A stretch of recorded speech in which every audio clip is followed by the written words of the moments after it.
I have an announcement to make about this show. Now, for the last 20 years, through the I Will Teach You to Be Rich book and website, I have been helping people take control of their money. And for the last 3 years, I've been helping couples on this podcast get rich together. Now, as you can tell, I love what I do. On this podcast, I've spoken to over 175 couples on this show from all walks of life, whether they're trying to get out of debt, reverse generational patterns with money, or they just want to get on the same page and live their rich life together. In January 2025, my new book, Money for Couples, is coming out. Now, it only makes sense that starting Tuesday, September 24th, this podcast will be called the Money for Couples Show.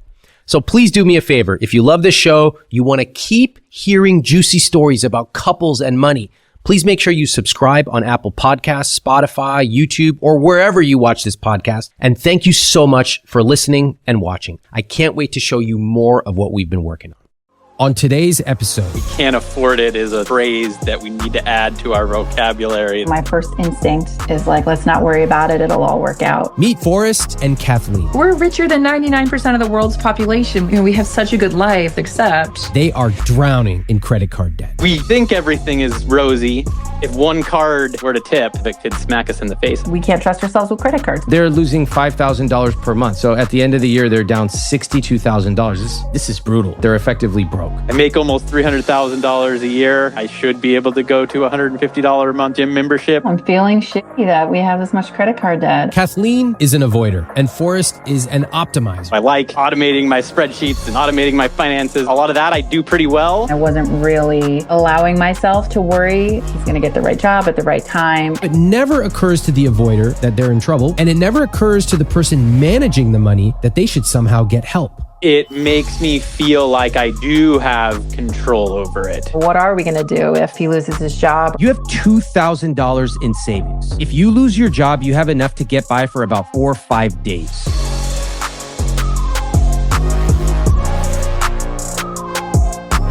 Meet Forrest and Kathleen. He's 40 and she's 43. Now, even though Forrest makes $300,000 per year, they are in $150,000 of credit card debt. Today, we're going to explore the psychology of how people get into serious debt. And as we begin, I want you to listen to how their conversation about money starts. What do you notice? But before we get into their story, I was listening to a couple of past episodes and I realized I want to start looking at people's numbers earlier. I already do this before I speak to couples. I look at their CSP.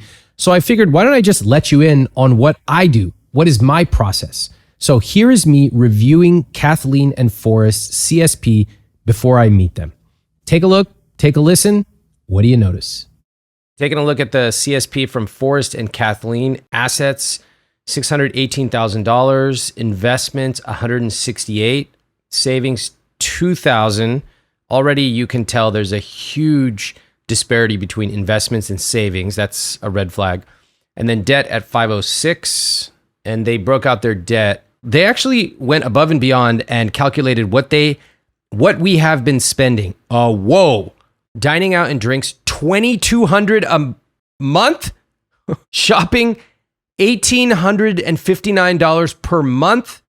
So they're losing $5,000 per month. All right, well, I have my work cut out for me. And if I can help this couple, it would feel like a very good use of time. Wow. All right. Let's meet Forrest and Kathleen. Listen to how their conversation about money begins.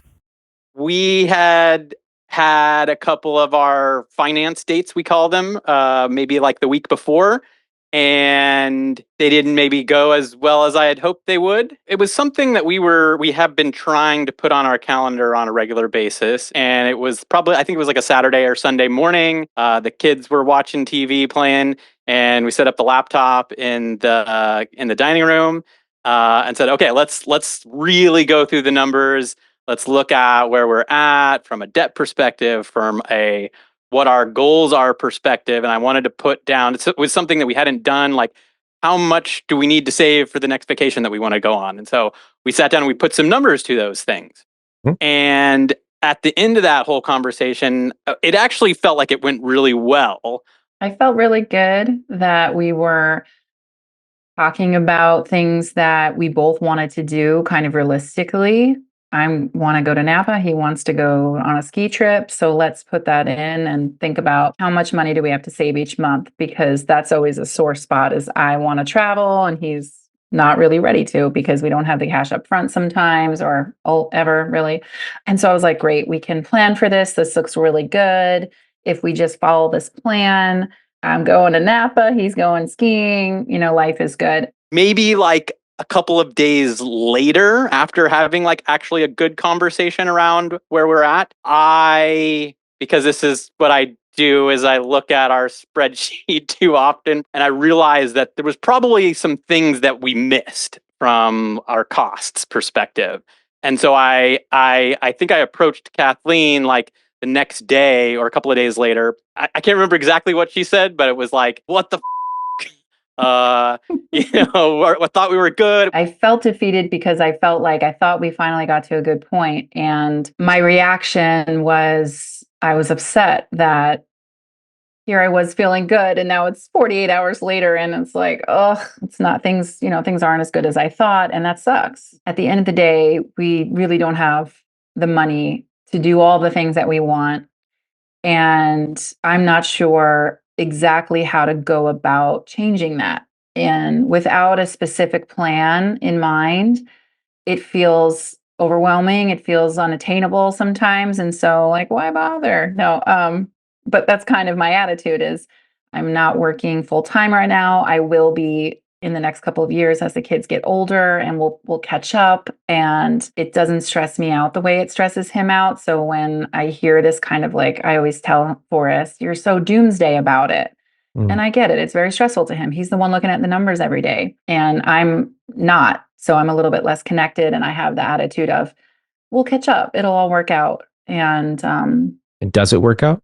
We are in debt and we don't want to be. So it hasn't worked out yet in that sense, but I look at it like we are so grateful and lucky to have a house and 2 healthy kids and, food and clothes and 2 cars. Like life is good. We're okay. I kind of have this glass half full attitude.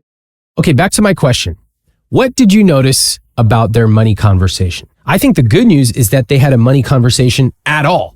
They set a time and a place, the kids were occupied, and they did it together, which is really impressive. But I notice that Kathleen got upset when Forrest brought up some details about their finances a few days later. Why? Because deep down, I suspect she dislikes money. So she wanted to get the money conversation over with as quickly as possible. Oh, most of us love having money. We love spending it, but we don't love managing it. We don't love talking about it. And to me, that's really what managing money is. It's talking about it. It's planning how to use it. And that is a core part of respecting money. Respecting money is not simply having it and spending it. Respecting money is talking about it and planning it. In other words, managing money. This love-hate relationship with talking about money really describes how most people see money. They sigh, they avoid, they say things like, fine, let's have a conversation. As if one conversation about money and it's all going to be over forever. Money is not something you talk about once or twice or even 10 times. If that is how you see your finances, as something to be over and done with as quickly as possible, of course you're going to be upset that it gets brought up again. The truth is you're going to be talking about money for the rest of your lives together. So it's really important that you accept that and find a way to enjoy it. Let's dig in and hear more about how Forrest and Kathleen talk about money. When you two talk about money, is there one person who tends to bring it up? Forrest. Kathleen, do you typically engage or do you avoid talking about money?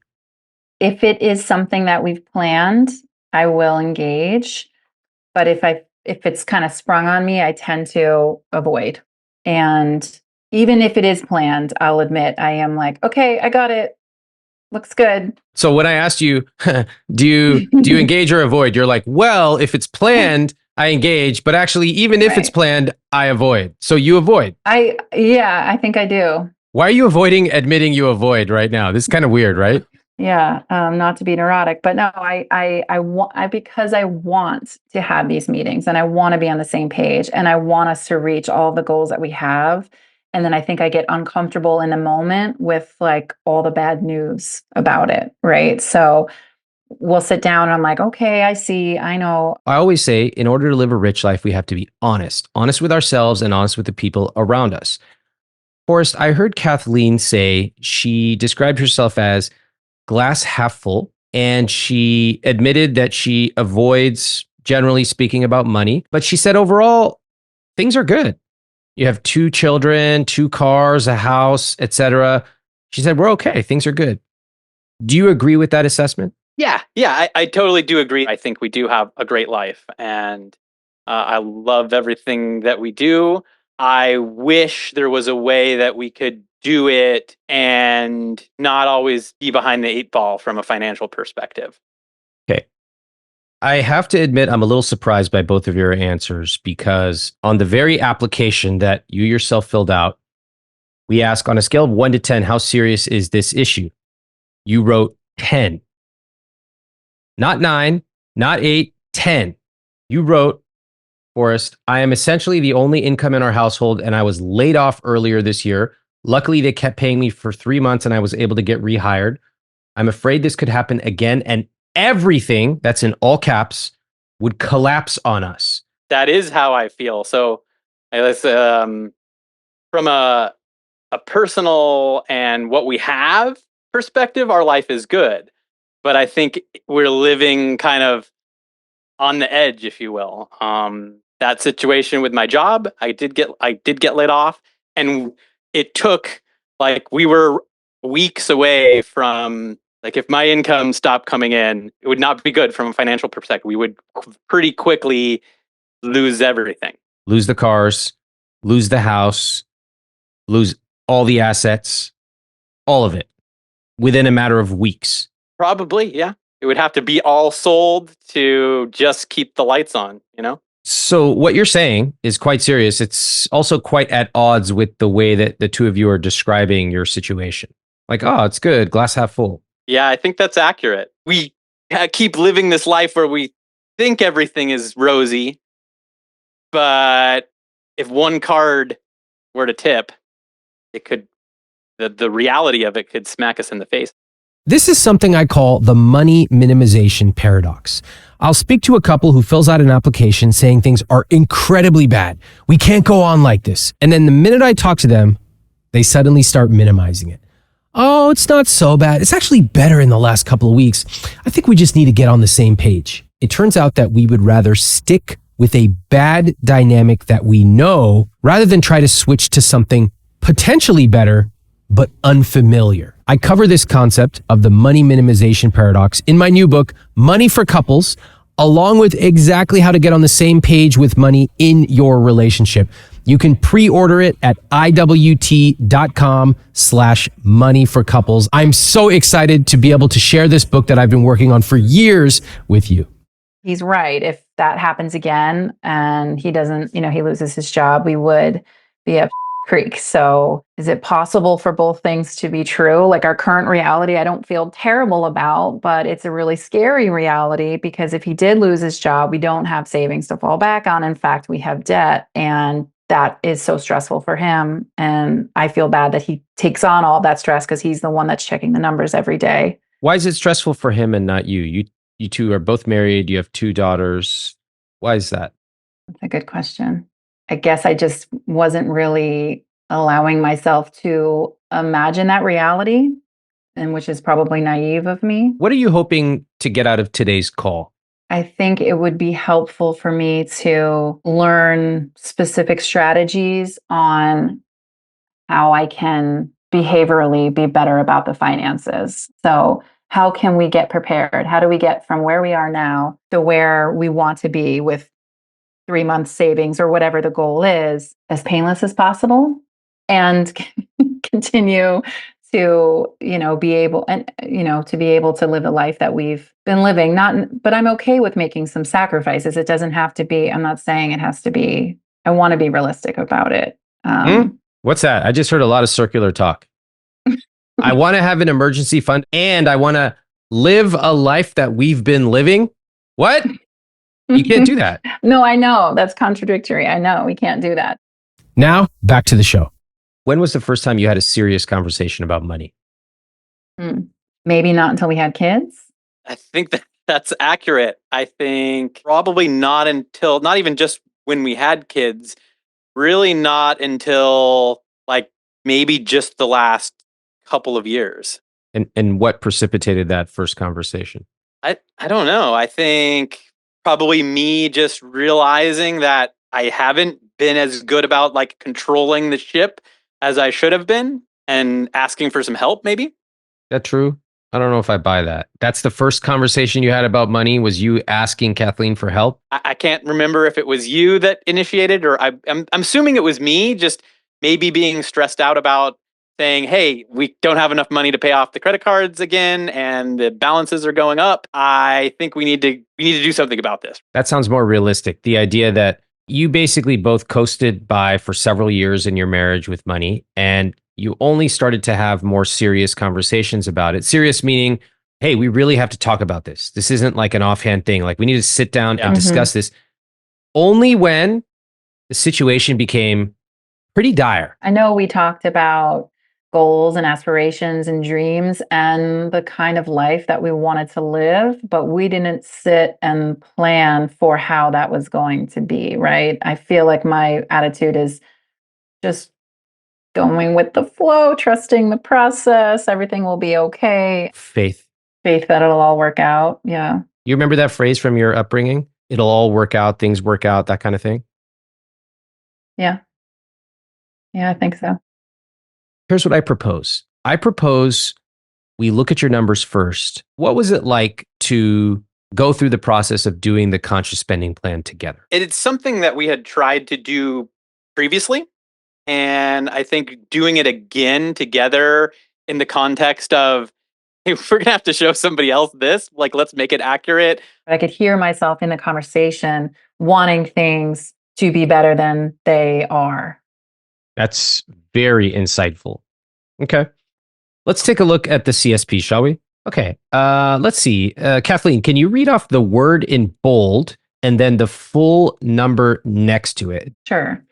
Assets, 618,000. Investments, 168,113. Savings, 2,000. Debt, $506,098. Total net worth, $282,015. What do you think about that number? All those numbers. I wish we had less debt and more savings. Not great. I feel a little embarrassed or ashamed. Like, I wish that we had done a better job. I wish they were better, you know? Forrest, can you read off this number here? Combined gross monthly income. $23,884. So the two of you make $286,604 a year. Did you know that? I did, yeah. Forrest, you make $23,217 per month of the $23,884. And then Kathleen, you make $667 a month gross, correct? Correct. Let's look at your fixed costs. Kathleen, what's this number here? 91%. All right, what do you think of that number? Doesn't leave much room for much else. At 91%, what does it tell me? That we have no money. Yeah, that's correct. You have no money left.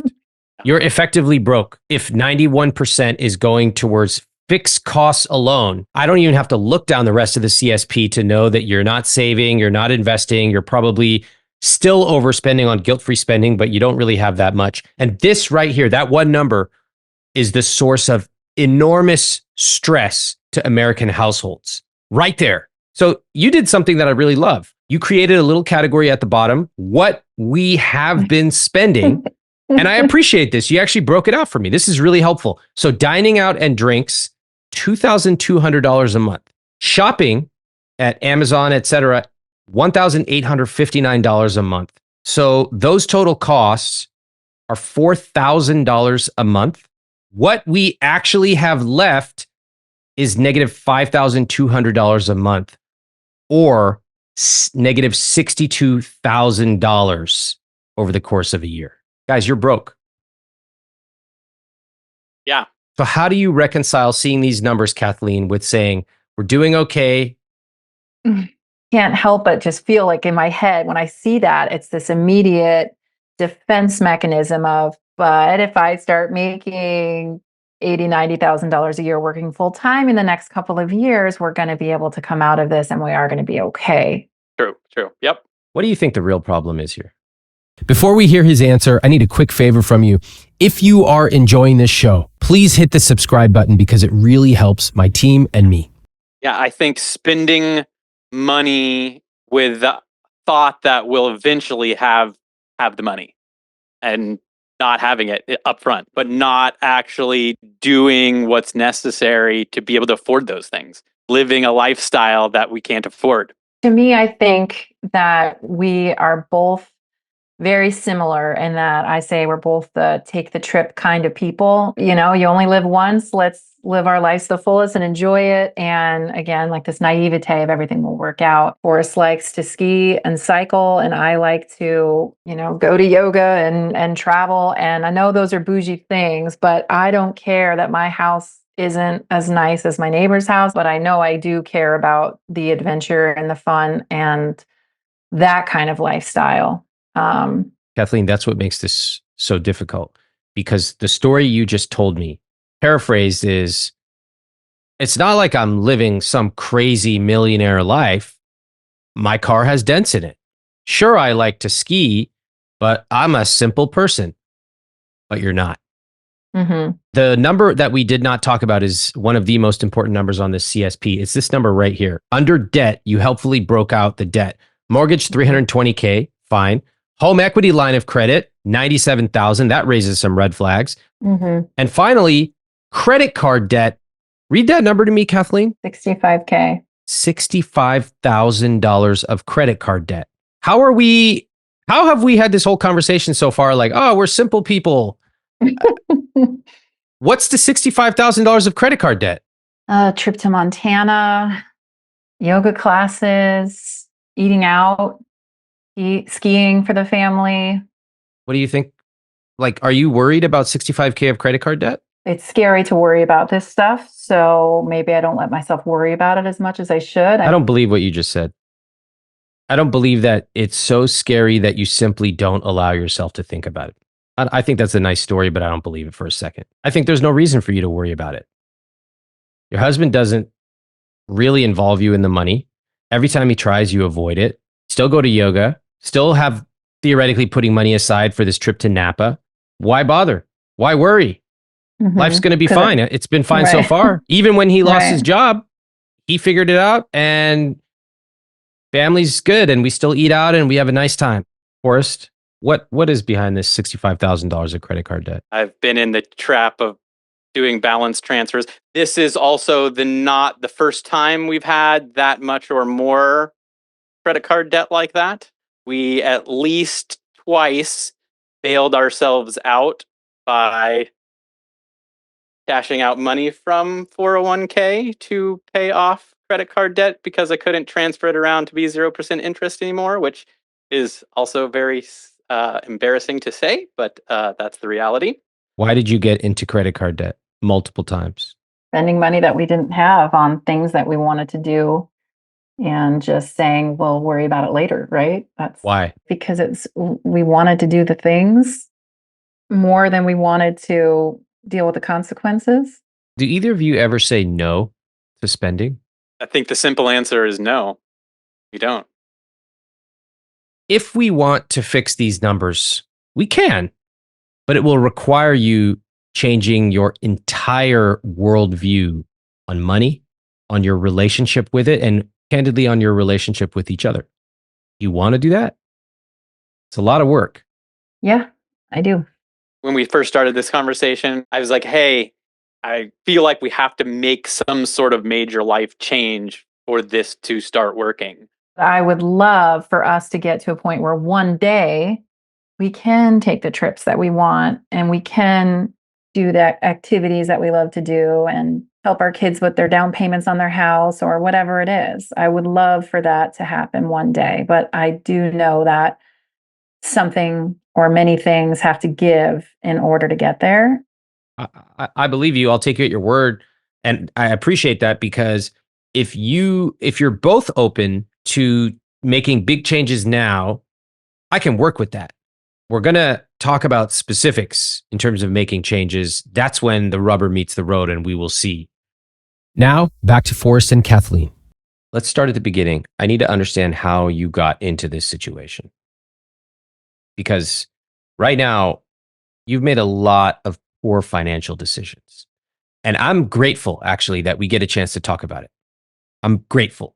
That takes a lot of courage. Okay. So I appreciate that. And I'm glad at 40 and 42 years old with 2 kids that we get to have this conversation now, because it's way better to have it now than 20 years from now. I can't help you at 20 years from now. Kathleen, I want to understand your relationship with money. When you were a kid, what do you remember your parents saying about money around the house? I think my parents didn't talk about it much, and I wasn't taught much about money at all, but it felt like we always had enough. But I think my parents did a really good job of living below their means because they grew up very poor. What was the who managed the money in the house? Mom, dad? My mom did. Mom, okay. Yeah. And what was dad's relationship with money? He was obsessed with money, I would say. He had a gambling problem. Oh, I don't want to make my dad sound bad. Uh My dad made most of the income, um, but my mom worked full time. And I didn't know when I was a kid, I didn't know until I was a teenager that he had a gambling problem and that he was accruing debt, right? And I don't think my mom knew about it either for a while. And then once that kind of came to light, I think that might have been when my mom took over with the finances, and he didn't bet on horses after that. I think my dad was obsessed with money, and I didn't want that to ever be my focus. that actually makes a lot of sense. When you earlier said, I don't want to stress about money, Mm. it's almost like calling to the echoes of your dad, because his relationship with money was tortured, was stressful, was in many ways indulgent, which Mm. I think we see some similarities there, right? Forrest, what do you remember about money as a kid? So I grew up in pretty rural Northern California. My parents were a little bit kind of hippies. They lived very frugally. I don't think have done a really great job of like saving a ton of money for retirement. They are retired, but they live a comfortable, happy life, and they're not worried about money, I don't think. But they do, I think they are very good about living within their means, which I'm not sure why I'm not. It's something I struggle with. It goes back to like, I don't know how to say no to anybody really. When I was like 18, 19, got my first credit card, I dabbled with a gambling problem myself back then, and I ran up credit cards, and my parents bailed me out of that. They made me sign a contract with them saying, hey, we'll pay off this $10,000 worth of credit card debt, but you're going to move back in with us. And for maybe a year, I had my paycheck deposited in my parents' bank account. I've always had some solution to move all of the chess pieces around that worked for me in the past. Yeah, it worked. It's worked since you were 19 years old. Yeah. Your parents came in, swooped in, saved the day. Then your 401 came in, swooped in, saved the day. Balance transfer came in, saved the day. I mean, you guys can keep going on like this. Until we can't, right? Yeah. And then like it'll be like driving a semi into a brick wall. It will hit you all at once. And that's the end. Behaviors leave clues. And when I hear about avoidance on your part, you're an avoider. You employ conscious and unconscious techniques to just avoid money. Even your attitude about money is it'll all work out. A lot of that's shaped by your dad and also what you saw him doing with money and his relationship with money. Forrest, the clues start at age 18 or 19 for you, and they continue on. Just because you paid off that credit card debt, which was laudable, and I love that your parents did that and they had a solution. That's great, but the lesson didn't get internalized. You took away a lesson that is perhaps different than what others would do. Others might say, holy, I hated being in debt, having my own wages garnished by my mom and dad. I am never going back there. Your solution was, it all kind of worked out. So let me just keep spending and then I'll find a way to make it work out again in the future. So as your income has increased to a very high income, $300,000, you still haven't gotten ahead. Yeah. I definitely have some regret about like the last 10 years. Had we taken a different path, like the income that we've been making we could basically be like 180 degrees in the other direction had we played the game correctly. Kathleen is an avoider and Forrest is an optimizer. Now, we each have a money type, but what's even more important is the dynamic that exists in your relationship. For example, does one partner chase and the other avoid? That's the chaser-avoider dynamic. To put it another way, what is the culture of money in your household? And when I ask this question, most people have to really think. They've never really thought about the culture of money in their household. But you have a culture for a lot of things, of parenting, of food, of sex, of leisure, and yes, a culture of money. You create your culture of money, and if you want, you can change it. Let's find out now where they've been spending their money, which will tell me a lot about Forrest and Kathleen's money culture. Some of these items include travel, tickets to professional sports games, entertainment, trendy. First of all, who the hell calls it a sports game? Probably a guy who doesn't go to any. Tickets to professional, whatever. Trendy outdoor cooking equipment, yoga classes, subscriptions, and bikes. Listen in. One was $5,000 and the other one was $6,000 that I didn't have the money for. What the what's a $6,000 bike? Bike? Motorbike? Bike? What is it? What the that just looks like a Huffy. Let me make sure my logic is correct. I'm just looking at the number. I just want to make sure I understand this. You have $65,000 in credit card debt and you have a $6,000 bike on camera right behind you. Did I get that right? Yes. Do you realize how ridiculous that sounds? Yes. Okay. We're going to make some changes if you guys are ready. But I want you to understand what just happened. Now, if you guys were making $1 million a year, okay, you could live this lifestyle, but you're not. More importantly, it's not simply one decision or two, because if we simply try to do it by decisions, it's like playing whack-a-mole. It's not about whack-a-mole. It's about going deeper. It's about understanding the principle, not the tactic. Okay. What is the principle that guided your financial decisions for the last decade? I think there wasn't one. I think Kathleen had one. Mine was that it was all going to work out eventually. Yep. And what else, Kathleen? And let's not worry about it. Bingo. Well, that's quite a powerful two principles. Incredibly powerful, because given virtually any financial decision that comes your way, what do you individually, Kathleen, and what do you as a unit, Kathleen and Forrest, decide to do if presented with a choice? Should we buy this thing or should we not? What do you almost always do? We buy it. Got to change that principle. So can we start by coming up with a new principle or a new vision for how money works in your relationship? What do you think? I'll start. In our relationship, when it comes to money, ... Give me your vision. Okay. In our relationship, we only spend what we have. Okay. What else? And we get comfortable with saying no. Oh, we say no to what? Spending money to each other, to ourselves. But like, give me some examples, because... Okay. We say no to trips. Trips? What else? We say no to eating out. Oh, okay. Good. We say no to buying things we don't need. All right. So that's good. So that's in our relationship, when it comes to money, we only spend what we have. If we don't have the money, we say no to trips, eating out, alcohol, etc. What else? Forrest, what about you? What's your vision for money in your relationship? The vision is out of the credit card debt and we're saving money.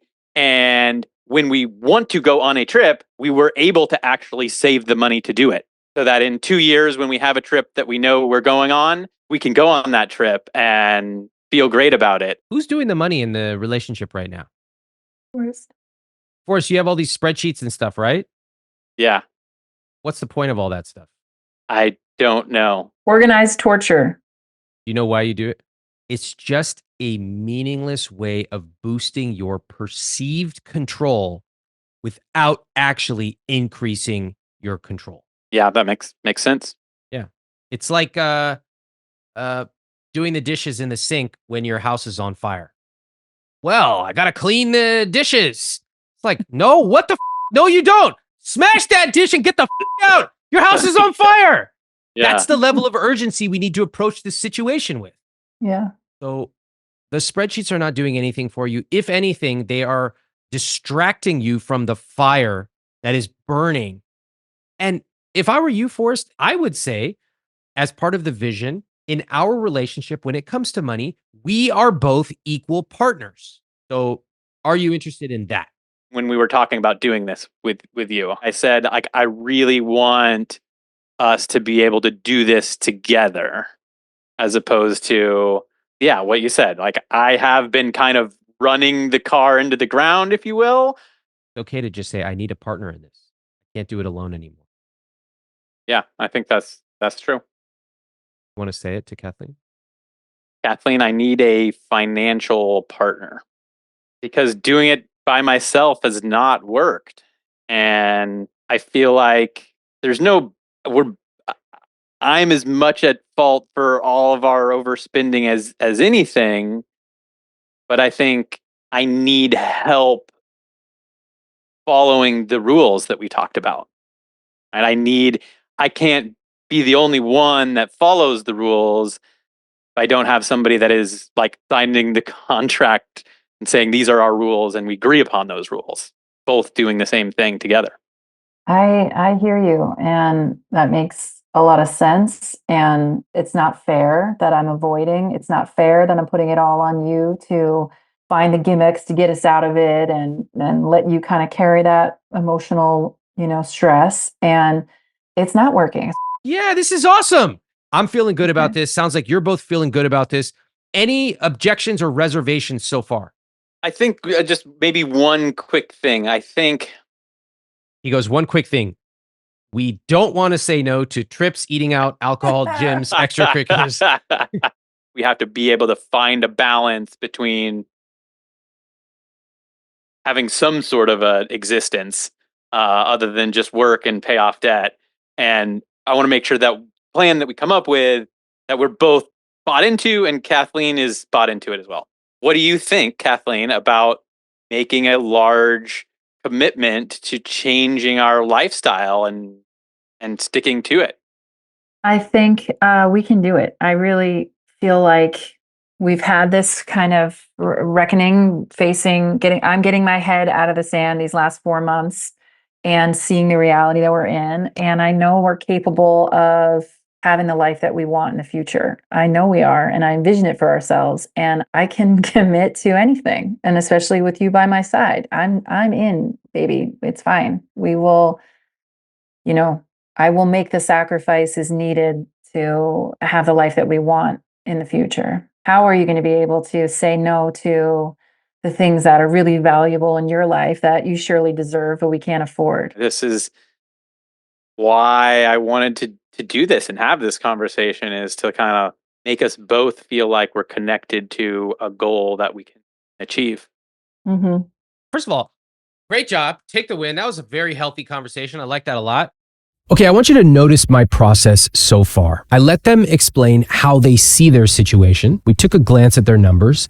I checked in with them again. Then I helped them understand the severity of their situation. And we still have not made a single change yet. That is by design. I'm doing this on purpose. It's very tempting to have something like this, a podcast. People come in with their problems. I go, okay, I took a look. Now you need to fix this. Is just cut your cable. That's outrageous. I can't believe you go to the farmer's market. That feels good to everyone watching. It feels good to the person giving the advice and throwing stuff around and shrieking in a high-pitched voice. But that doesn't actually change people's behavior. It certainly doesn't change the way they feel about money. I'm not here to entertain a bunch of people in their basement who leave comments on my YouTube saying, "Oh my God, this is so slow. Ramit needs to be hard love, tough love." No, that might make you feel good, but I'm not here for that. I'm here for the couples. That's why I go slow on purpose. To go fast, go slow. And so much of developing a healthy relationship with money involves not jumping right into cutting back on HBO, but rather zooming out and talking about how you see money and understanding how serious this situation really is. It's not just the numbers on the page, it's how we got here. We, the two of us. Now, I do want to point out this common pattern that I see where one person manages the money, but they're not even really good at it. And I see this over and over. Usually in these situations, the other partner is an avoider. So it never occurs to the avoider that they're in trouble. That's because they avoid money. And it never occurs to the person managing the money that they should somehow get help. They've just become used to struggling. With Forrest and Kathleen, I don't think they've ever really had a positive conversation about money. So I'm going to walk them through an exercise from my new book called Your First Positive Money Conversation. Watch how it sets the stage for them to make real changes to their spending. Let's start off with why this meeting is going to be awesome. This meeting that we're going to have today about our money is going to be awesome because I'm excited to sit down with you and look at where we're going and how we're getting there. And I can visualize us in our retired years having the life that we want. And I'm excited to get there with you. Next one is how I feel about money. All right. I feel anxious when we talk about money because I know it's not good news and I don't like hearing the bad news and I avoid it. And I don't want to feel that way about money. I want to feel like we're doing the right thing and we're proud of the decisions we're making and the headway we're making and where we're going. And how do you feel about where we're going and about our money conversations? I also feel that I have a lot of anxiety around our money. And I feel like often I can't say no when I know I probably should. I have this envision of our future where I don't have that anxiety and that money is fun and awesome. How do you want to feel about money in the future? Yeah, I want to feel proud of it, of our decisions around it. I don't want it to be a source of anxiety. I want it to be a source of like empowerment. I want to feel proud about what we've done also. That's so cool. I love that. That is at the foundational level of what's going to make this successful. We've all referred to a plan. Y'all want to go through the CSP and actually make the plan right now? Yes. Now, back to the show. All right. Now, before we do this, you have three choices of what changes you want to make. You can make no changes, a few changes, or big changes. What do you want to make? Big changes. Yeah, big changes. Great. Let's do it. You have basically created a lifestyle where by default, you spend a tremendous amount of money. Literally by default. We want to flip that. As you described it, do a 180. The way I think about it is I want to, by default, be saving and investing a lot of money. You make $300,000 a year. What the f?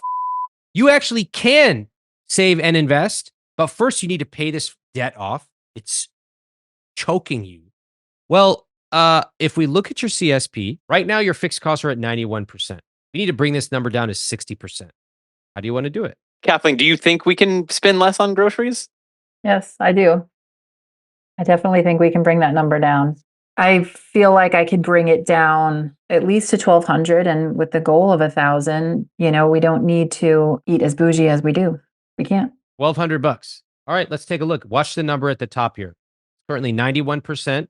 As I change your groceries from 1,700 to 1,200, what did that number change to? 87%. Okay, we're going in the right direction. What else? We could have that Amazon number go down. I feel like that could save $100 a month. Okay, I'll take subscriptions down from 401 to 301. Tell me what the number at fixed cost changes to. Didn't change at all. Didn't change at all. What did that tell you guys? We need to think bigger. Yes. The car payments and what we're spending on gas and maintenance. In 4 months, you can take $587 out of that. The car will be paid off. Okay, so it's going to go down to $1,540. What did that number do right here on fixed costs? 81%. We got to make bigger changes. We could sell one vehicle. Yeah. Now we're talking. Mm-hmm. Can you survive on one vehicle? Yeah, we did for a long time. Why'd you buy the second then? Because we wanted a truck. And we all need a truck. How much can you get selling this truck? The blue book value, I believe, was $30,000. That's a lot of money. Whoa. That's big time. Oh, we owe 20-ish thousand on it or so. Oh, never mind. Yeah. All right, fine. Sell the truck. You'll make a few $1,000 off it. 75% on fixed costs. Guys, we're actually like really moving in a nice direction here. Awesome. This is very good. Wow. Okay, I'm impressed. Subscriptions at 301. What else is in this subscription? Half of it's my gym membership. I would probably just get rid of the gym and spend like $500 on home gym equipment. Yeah, you can't afford it. No. See how pervasive this idea of like, oh, I'll just go buy this thing. Mm-hmm. You look a little uncomfortable for us. I make almost $300,000 a year. I should be able to go to $150 a month gym membership, but obviously we can't. That doesn't make sense. We can't right now. I totally agree. At $300,000 a year, it feels crazy to not be able to. And it's gotten you to where you have, if you count the home equity line of credit, I mean, y'all have like $150,000 plus of debt, not to mention the 401k that was cashed out and all kinds of stuff. So even though you make 300,000, you've incurred a ton of debt. Yeah. We have to change that. Yeah, and we can do it. It's, it's not forever. And I think if we, make all these changes and then we see, let's say we have $500 after all of this every month, that's it. And then we want to go to a comedy show. Well, maybe we can because we haven't eaten out all month and we can do that or whatever. And then that debt's going to come down and we're going to feel empowered and we're going to feel good. And not to make an excuse, but I am going to be working full time, eventually and bringing in more income.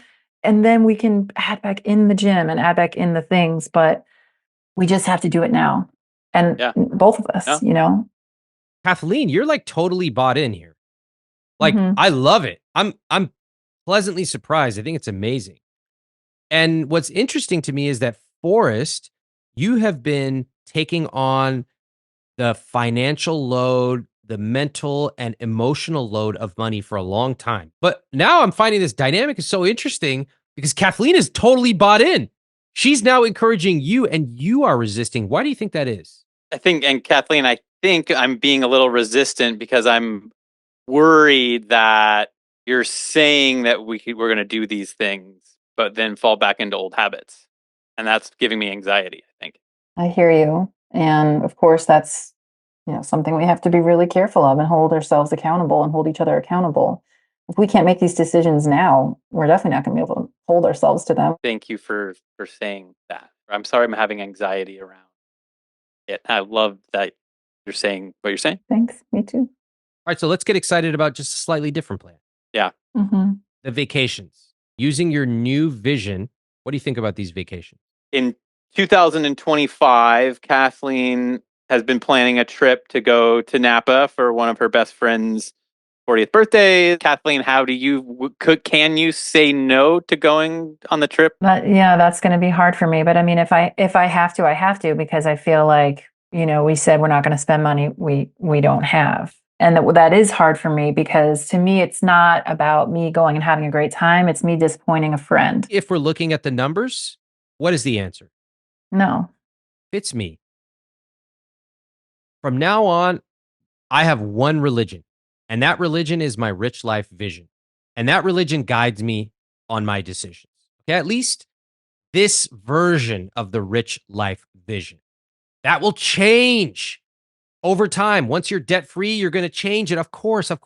But for now, I need to live it. And I need to show my partner that I'm living it. And sometimes that involves some sacrifice. So $810 a month for vacations. Can I just summarily just tell you guys, can we just shortcut this and cut it to zero? Yeah, let's do it. No more trips, okay? Gifts at $300, give yourself the gift of being debt free. Okay. No more gifts. Long-term emergency fund.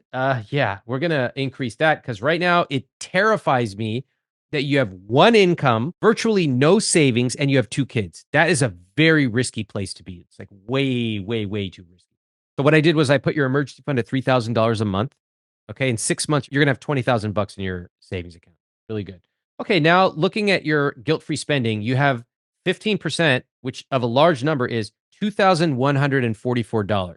I don't want to give up my rowing machine, but I could also join Anytime Fitness for $20 a month, so that could be $1,000 right there.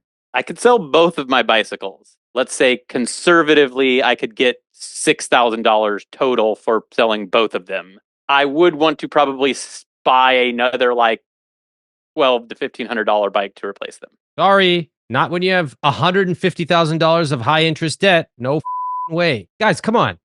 This is extremely fascinating to me. Notice how hard it is to change your lifestyle. Forrest is here trying to do little micro negotiations with me, like telling me he really needs a $1,500 bike. What's even more interesting is that Forrest is the one who's been taking on a lot of the mental load of the family's finances. That's while Kathleen avoids it. But now that we're making changes, he's the one resisting. And he says he's worried Kathleen won't actually follow through. It's like he's preemptively trying to make this plan fail. This is what we call self-sabotage in psychology. To me, the real reveal here is that just because one person handles the finances in a relationship, that doesn't make them skilled at it. If we're being candid, Forrest's spreadsheet and tracking have not stopped them from getting into 6 figures of high interest debt. And we have to acknowledge that Kathleen has played her part by avoiding money for a long time. We're making this commitment to each other where we're not going to spend money that we don't have. And right now we have negative money. And you have the trainer downstairs that for indoor cycling, and you can go to Anytime Fitness and use their bikes. Like, can't you ride a $300 bike? Yeah, you're right. Okay, let's get rid of them all. Do it. That was awesome. Kathleen, amazing work. I really appreciated you stepping up there and kind of communicating in a way that reached Forrest. Forrest, I appreciate you taking a step back and going, you're right. I am creating this thing in my head. Let's actually look at a debt payoff calculator. Yeah. So I have your home equity line of credit, which is, I believe, $97,000. And you're currently paying approximately $1,000 a month towards that. Yeah. Your credit card is at $65,000. How much are you paying towards that? $728 a month right now. 9 years is your base case for paying this off. So the good news is you have a lot of fat that we found from eating out and Amazon and all that stuff. So there's easily an extra $1,000. There's actually more than that you can use to pay off every month. That's the good news. The tough news is that it's going to feel really difficult. You can do it, but you got to be committed to it. And you have to have clear rules. And one of those rules has got to be like no gimmicks. I know why you're saying remove all of the gimmicks. Oh God, what are we going to do now? Just seems like leaving a lot also on the table by not doing a much smaller degree of the credit card shuffle. I want you two to live your life the way you want to live it. Okay, right now you have a struggle because you have debt. And we've spent a lot of time today talking about how you got there, which I think is very important. But I want you to start understanding the mindset of somebody who has a high income like you do and has managed to save and invest a lot, which you have not done. I am allergic to gimmicks. I don't want them. I leave money on the table because I prioritize simplicity over everything else. Most of the suggestions, we're spending how much time looking 2 steps backwards about gimmicks rather than moving forward on a plan. This call is going to end at some point. You two are going to be on your own. I'm trying to equip you with the tools to stop leaning on the crutch of a gimmick and instead start looking at deep foundational strategy. Yeah. Okay. Yeah. No, you're right. I know it's hard. You can do it. Let's do it. I spent a lot of time with Forrest and Kathleen working through these issues. They were able to reallocate money towards their emergency fund, and they found $13,000 worth of stuff to get rid of. Now, if we used this money to pay down some of their credit card debt, it would actually make a big difference. Listen in. So instead of 65,000, we will make it 52. Did you all see the change? Mhm. It shows that instead of like basically 10 years, it's 7 years and 5 months. That's a massive change. What that shows me is every single thing you have that you can sell that is not mission critical to your rich life vision and your family, sell it. Okay. Because even $1,000 more towards debt is a huge difference when it comes to big amounts of high interest debt. Like an extra $1,000 is actually a massive deal, which is also why going to Napa for $3,000 is financially devastating at this point. Mm-hmm. You see that? Yeah, I do. Because it's not just $3,000. It's the interest that would save by using that $3,000 to pay off it. Exactly. Now, I want to talk about what to do with your additional income. Let's see here. You had told me, Kathleen, that you're going to make $12.99 per month additional, correct? Mm-hmm, correct. All right, awesome. Amazing. Hey, what are you going to do with that money? Pay off our credit cards. So let's put an extra $1,099 per month towards your debt. Watch what happens. Are you ready? Mm-hmm. 4 years and 3 months. Wow, that's amazing. That's actually incredible, right? Mm-hmm. Forrest, you see that? Yeah, I mean that now it feels doable. Forrest, these are the things that actually move the needle. They don't require any kinds of complicated, none of that. It's just like get the big things right and then be patient and let the process work. All right. Was there something else about, is there any additional income that might come in? I mean, possibly for me, but I'm hesitant because I don't know how it's going to work out. I'm going to be teaching a few classes. And I think if things go the way I hope they go, that would be about $10K before taxes. But it's hard for me to put that down because it's very new. Okay. Can we just simulate it so you can see the effect of it? Sure. Let's be conservative here. Let's say 4,000 per year. Okay. Okay. That would take out your taxes, plus maybe you save, I don't know, 10% of it for family stuff. I'm being very conservative here. Okay. 4,000 per year. Remember, right now you're at, to pay off your debt, 4 years and 3 months. Watch what happens when we add in your $4,000 per year. It's just a $4,000 like one-time extra payment, right? Yep. Watch what happens. 3 years, 9 months. Yeah, that's great. This is why when you're facing a decision like, oh my God, I love my bike. Should I sell it? It's like, sell that thing right away and put it towards the debt as quickly as possible. It pays off so fast. Next, it is about additional income, meaning additional money put to it consistently. Mm-hmm. You nailed that as well. You put over $1,000 a month towards that. Fantastic. And then the third thing is automating the process and leaving it alone. Don't mess with it. It's like a Thanksgiving turkey. You put it in the oven, leave it alone, and you will know the exact month and year your debt will be paid off. How good will that feel? Amazing. And yeah, that's how I look at it. I mean, I know it's not my bike and truck that I've given up, but for 3 years, let's call it 4 years, we're going to suck it up and we can do this. And also feel really empowered because have a great family and we have fun watching Netflix and eating ramen. It's okay. We're still going to have all of those great, valuable experiences together with our kids. We're going to be less bougie. And in a few years, we can be smart and I'll be working more and we can start adding things back in. And hopefully in that time, we'll also have figured out how to not make the same mistakes again. So I just feel like we can do it, babe. I love hearing you say that you have this vision. Beautiful. I'm really pleased to see where this conversation has gone. I really am. I want to offer a couple of pieces of just pretty direct feedback. Take it as you will. Again, I always tell my guests, it's your money, it's your rich life, it's your decision. I can't tell you what to do. I can simply tell you what I would do. So I have a couple things that I would do in your situation. One, I would do every single thing we talked about here, which is I would not only would I put the 13K together immediately, I would go looking around the house with freaking binoculars and I would say, what else can we find? Let's just get it up to 15. That's our challenge. Can we get it up to 15? We got to find a way. I bet you could. I bet you could. And I would immediately put that towards whatever it is you decided. Credit card, great. Next up, I would set up an appointment, a regular appointment with a therapist. I think that's going to be the glue that binds you together and keeps you focused on this vision. And just remember, it's natural. I taught you some principles and I taught you a rich life vision, but you will literally face thousands of financial decisions. And I don't expect you to get every single one right. There will be times you go backwards, you make a mistake. That's okay. More important is that you create a healthy culture of money so that whenever these things happen, you can recognize it and you can correct it. And you remember that you don't have to beat yourself up about it. I make mistakes with my money today, but I also trust myself to know that I will identify it and fix it each time, getting a little bit better. Let's hear their follow-ups.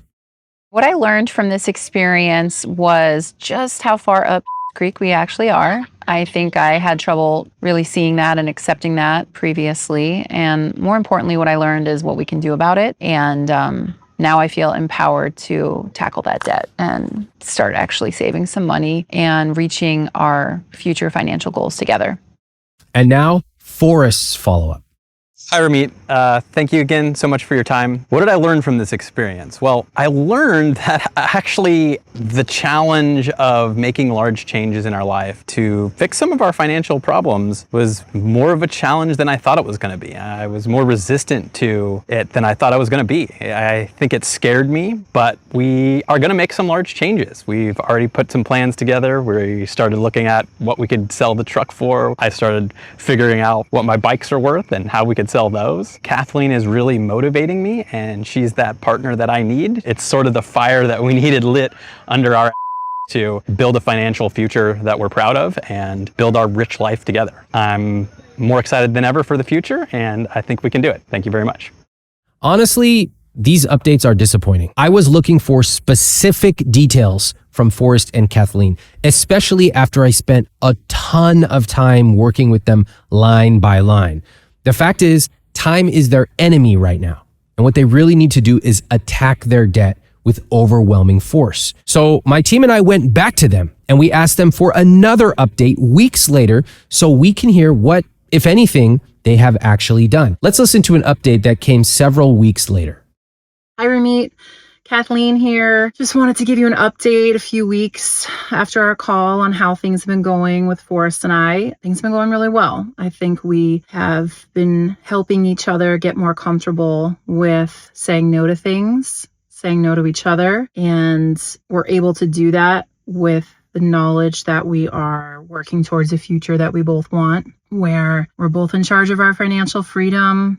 We're going to be able to take the vacation without stress. One day we're going to be able to retire and be there for our kids and grandkids without this stress of debt over us. And that's really motivating. Also, have scheduled our first counseling session to help us kind of communicate better with each other, and starting to gather everything to sell to help us get out of debt. Forrest is listing his truck for sale, my rowing machine, cancel the housekeeper, just really trying to aggressively get out of debt and get used to this new mindset of if we don't have the money for it or a plan to pay it off, we don't do it. And that's okay, because life is pretty sweet without all the fancy shit. So thank you for your help and guidance, and we're excited for the future. And now, Forrest's follow-up. Hi, Ramit. Thanks again for your time. I think the biggest change that we've made is that Kathleen is now fully engaged with our finances. Before meeting with you, I felt like it was all on my shoulders. I knew we were spending too much and being irresponsible with our debt accumulation, not saving for the future. But I needed some help righting the ship, so to speak. After meeting with you, I now have that partner, Kathleen, with me. We've started having more regular, productive meetings about our finances that we're both actively participating in. We've gotten much more comfortable saying no to the things that in the past we would have just done and worried about the costs later. I've also committed myself to simplifying the management of our finances instead of kicking the can down the road, doing balance transfers and things like that.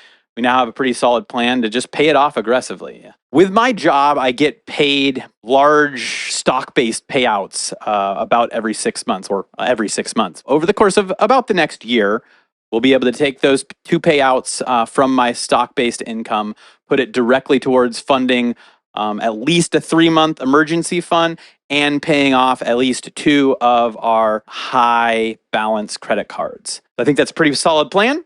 This is definitely going to be a journey for us that we're going to have to stick to moving forward. But I'm confident in the plan that we have, and I'm grateful that I now have Kathleen as my partner, and looking forward to our future together. So again, thanks for your time. Hope to talk to you again soon.